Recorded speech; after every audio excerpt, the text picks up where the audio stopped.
अरे बाप रे बेगम, वो बब्बर शेर आ गई। भागो बेगम भागो, वो हमें कच्चा खा जाएगी। अरे कहाँ जाए, एक ही दरवाजा है और उसके पास वो बब्बर शेर खड़ा है। अब मैं इस भरी जवानी में मर जाऊंगी और इसकी वजह तुम हो। ना तुम्हारे अंदर इतना आलस होता, ना तुम इसके अंदर सोते। सही कहती हो बेगम, मैं अपने आलस के कारण ही इस गुफा में फंस गया हूँ और मेरी वजह से तुम भी फंस गई हो। अगर मैं बच गई तो ये आलस हमेशा के लिए छोड़ देगी। तुम चिंता मत करो, मैं कोई ना कोई तरीका ढूंढती हूँ जिससे हम बाहर निकल जाएं। अरे कौन है मेरी गुफा में? अगर नहीं बताया तो मैं खुद अंदर आ जाऊंगा। बोलो मेरी गुफा में कौन है? जंगल में शेख ऊंट बहुत ही आलसी था, क्योंकि वो दुबई से आया था और हरे भरे जंगल में उसे नींद बहुत आती थी, मगर इससे उसकी बीवी बहुत परेशान रहती थी। हे भगवान, मैं इस जानवर का क्या करूं? आखिर मैंने इससे शादी क्यों की? भगवान, आखिर मेरी लकीर में क्यों लिखा? अरे उठ जा, शेर सिंह ने जो काम दिया था वो किया कि नहीं? बताओ पतिदेव। अरे क्या हो गई बेगम, तुम तो जानती हो ना इधर का हवा पानी मुझे कितना पसंद होती। ठंडी ठंडी हवा और पानी मेरा मन मोह लेती। उधर दुबई में ये सब नहीं होती। अरे भाड़ में गया दुबई। ये बताओ, शेर सिंह ने तुम्हें कल काम दिया था, किया कि नहीं? वो मुझे बार बार पूछ रहा है। अरे बेगम, हम उसका काम नहीं कर सकते। वो हमको कहती कि नाग फनी के पौधे से नागमणि लेकर आओ। वो शेर सिंह का बच्चा पागल है, भला नाग फनी के पौधे में नागमणि कैसे होगी? अरे मेरे आलसी पतिदेव, हमारे जंगल में नागफनी के फूल को नागमणि कहते हैं। उसके रस से घाव में लगाने से घाव जल्दी भर जाता है, इसलिए उसका नाम नागमणि है। ये तो फिर उसकी गलती हुई। मुझे पूरी बात बतानी चाहिए। मुझे क्या मालूम होती वो नागफनी के फूल को नागमणि कहती। उस बात को छोड़ो, जाओ सूखी लकड़ी लेकर आओ। खाना बनाने के लिए मुझे लकड़ी चाहिए, जो कि अभी खत्म हो गई है। ये क्या बात होती बेगम, तुम मेरे से इतना काम नहीं करा सकती। मैं एक मेहमान होती और तुम मेहमान से इतना काम नहीं करा सकती। ये कानून के खिलाफ होती। मैं दुबई जाकर शिकायत करेगी। अरे ओ मेहमान, ये मत भूलो कि हमारी शादी हो चुकी है और मैं तुम्हारी बीवी हूँ और तुम मेरे पति हो, और तुम अब इस जंगल के वासी हो, कोई मेहमान नहीं हो। अब चुपचाप लकड़ी लेने जाओ, वरना। जाता हूँ बेगम, तुम नाराज मत होती। बेशक मैं जाती और एक खूबसूरत लकड़ी लाती। ऊंट कुछ लकड़ियाँ बीनते हुए बड़बड़ाता रहता है।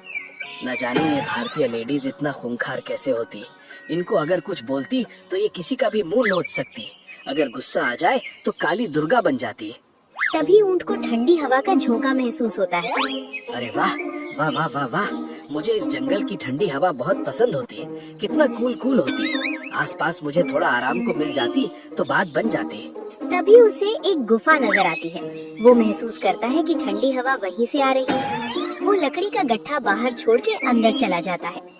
अरे वाह, ये गुफा कितना ठंडा होती, कूल होती। एक नींद ले लेती तो बहुत मजा आती। सारा थकान दर्द मिट जाती और ऊंट बहुत गहरी नींद में चला जाता है। उधर उसकी बीवी ऊंटनी बहुत परेशान हो जाती है। ऊंट को लकड़ी लाते काफी देर हो गई थी, रात गुजर गई थी और सुबह भी हो गई थी। हे भगवान, ये शेख का बच्चा कितनी देर से लकड़ी लाने गया है? कहीं किसी शिकारी ने हमला तो नहीं कर दिया, या फिर कहीं गड्ढे में तो नहीं फंस गया? मुझे उन्हें ढूंढना चाहिए। ऊंटनी जंगल की ओर चली जा रही थी, तभी रास्ते में उसे गधा प्रसाद नजर आता है। अरे कहाँ जा रही हो? तुम्हारे चेहरे में चिंता की लकीरें नजर आ रही हैं।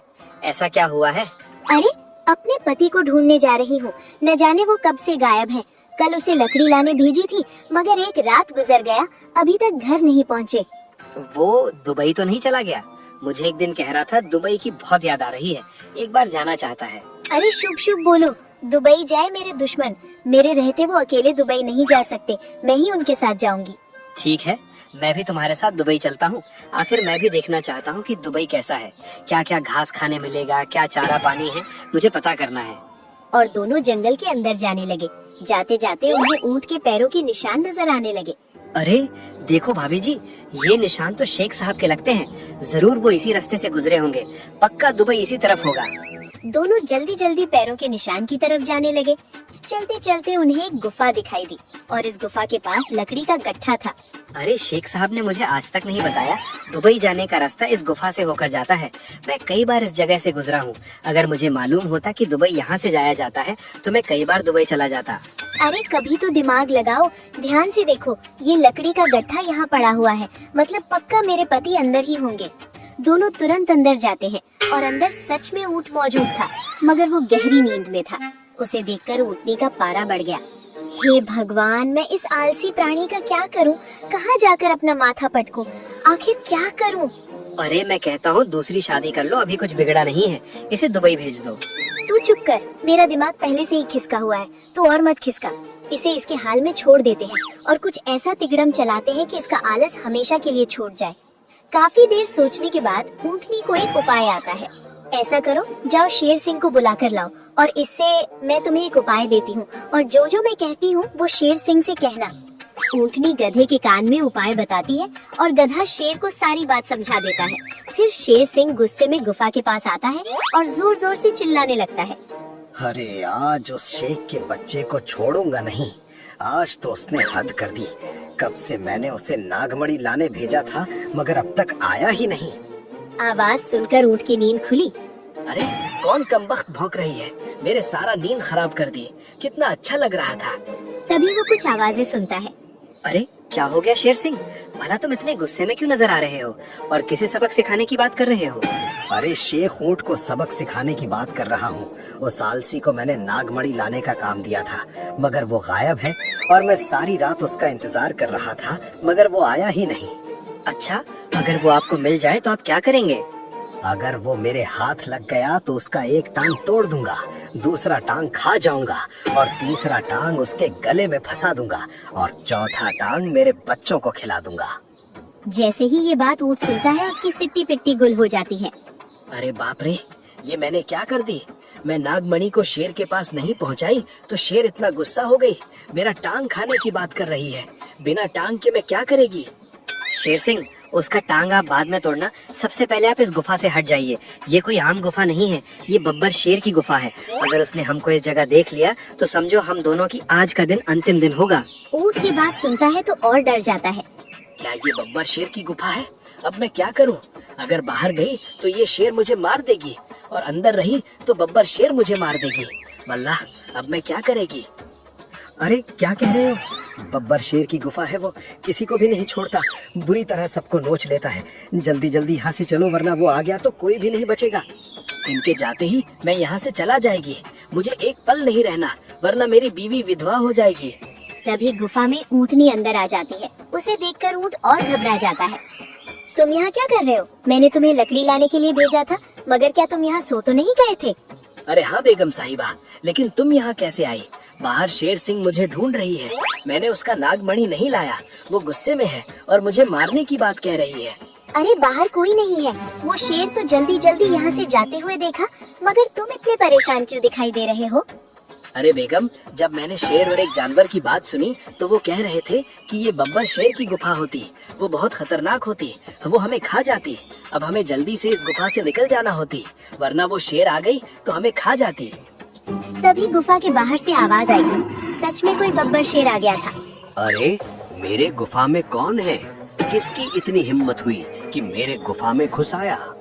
अरे बाप रे बेगम, वो बब्बर शेर आ गई। भागो बेगम भागो, वो हमें कच्चा खा जाएगी।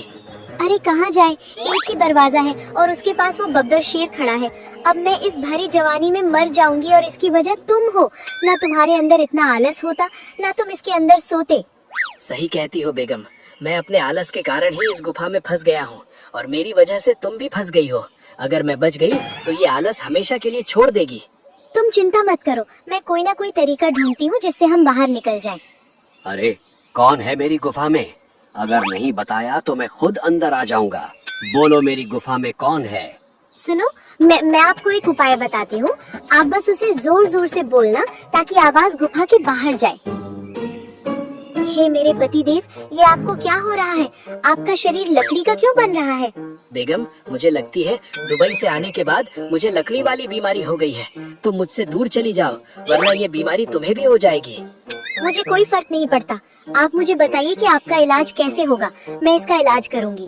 बेगम साहिबा, इसके लिए मुझे शेर का मांस खाना होगी, वो भी बब्बर शेर मांस। एक उसी का मांस होती जो मुझे ठीक कर सकती, मगर जल्दी करो वरना मैं पूरी तरह से लकड़ी बन जाएगी। बाहर बब्बर शेर पूरी बात सुन रहा था। अरे बाप रे, ये कौन सी बीमारी है? मैंने आज तक नहीं सुनी, मगर लगता है कोई खतरनाक बीमारी है। लेकिन कहीं ये कोई साजिश तो नहीं है? क्या पता कोई जानवर मुझे मूर्ख बना रहा हो। थोड़ी देर रुक कर देखता हूँ। अरे बाप रे, शेर तो अब भी हटा नहीं है। हमें उसे और डराना होगा ताकि वो यहाँ से भाग जाए और हमें भागने का मौका मिल जाए। ऊंटनी यहाँ वहाँ देखती है, उसे एक टहनी दिखाई देती है। वो उसे उठाती है और उस पर ऊंट की पूंछ के बाल चिपका देती है और जोर जोर से कहती है, हे भगवान, आपका पूंछ लकड़ी का बन रहा, मैं इसे अभी आपके शरीर से बाहर कर देती हूँ, वरना पूरा शरीर लकड़ी बन जाएगा। और ऊंटनी ने लकड़ी को गुफा के बाहर फेंक दिया। उसे देखकर बब्बर शेर डर गया। अरे ये जानवर तो सही कह रही है, उसके पति को बीमारी हो गई है। बहुत खतरनाक बीमारी लगती है, मुझे अंदर नहीं जाना चाहिए। बेगम, पूंछ अलग करके मेरी बीमारी दूर नहीं होगी। मुझे शेर का मांस चाहिए, तभी मैं ठीक हो सकती हूँ। मुझे जल्दी से जल्दी शेर का मांस लेकर दो। मैं अभी बाहर जाती हूँ और एक शेर को पकड़ के लाती हूँ, क्योंकि मेरी भी पूंछ अब लकड़ी की बन रही है। मुझे भी अब शेर को खाना है।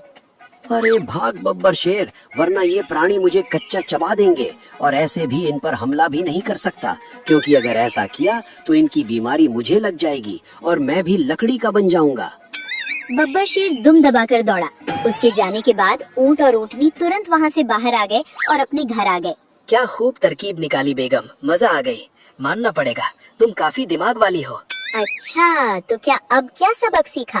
क्या अब और आलस करोगे या फिर उसी गुफा में छोड़ आऊं? अरे नहीं नहीं बेगम, मैं तौबा करता हूँ। आज के बाद मैं कभी आलस नहीं करेगी, अपना काम समय में करेगी और कहीं भी आराम के लिए नहीं बैठेगी। ऊंट ने सबक सीख लिया था, मगर उसी रात ऊंटनी कहीं जाती है। शुक्रिया शेर सिंह, क्या खूब एक्टिंग की। एक पल को मुझे लगा कि सच में कोई बब्बर शेर आ गया है। क्या? अरे नहीं नहीं, मैं कोई बब्बर शेर बन के नहीं आया था। तुम्हारे कहे अनुसार मैं जब गधे के साथ ऊंट को डराकर जब भेष बदलने आया और जब भेष बदल कर वापस गया तो तुम सब गुफा से चले गए थे। इसका मतलब सच में बब्बर शेर आया था। हे भगवान, अच्छा हुआ कि हम बच गए, वरना आज तो खेल खत्म हो जाता। अब कभी इस जंगल में नहीं जाऊंगा, वरना मैं भी लकड़ी का बन जाऊंगा। तो दोस्तों, ऐसी ही अनोखी और रसभरी कहानियाँ देखने के लिए हमारे चैनल को सब्सक्राइब करें।